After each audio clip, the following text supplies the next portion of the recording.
শরণখোলা উপজেলায় নির্বাচনের পর থেকে বিভিন্ন বাড়ির কুটার মেইয়ে অগ্নিকাণ্ডের ঘটনা মানুষের মনে গভীর আতঙ্ক ও অনিশ্চয়তার ছায়া ফেলেছে।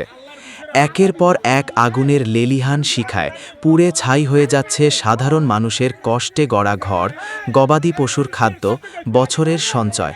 এক মুহূর্তেই সব কিছু শেষ। এখনও পর্যন্ত এসব ঘটনার নির্দিষ্ট কারণ জানা যায়নি, কোনো দোষীও শনাক্ত হয়নি।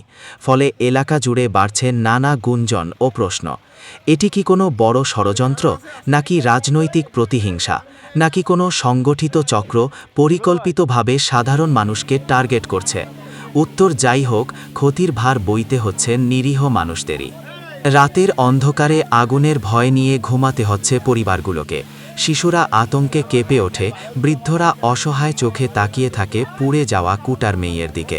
এমন হৃদয়বিদারক পরিস্থিতি কোনোভাবেই কাম্য নয়। প্রশাসনের প্রতি আকুল আবেদন, ঘটনাগুলো দ্রুত ও নিরপেক্ষ তদন্ত করে প্রকৃত কারণ উদ্ঘাটন করা হোক। দোষীদের চিহ্নিত করে কঠোর শাস্তির আওতায় আনা হোক। সাধারণ মানুষের নিরাপত্তা নিশ্চিত করে শরণখোলায় শান্তি ও স্বস্তির পরিবেশ ফিরিয়ে দেওয়া হোক। মানুষের ঘর যেন আর আগুনে না পুড়ে, চোখের জল যেন আর না ঝরে, এটাই সবার প্রত্যাশা।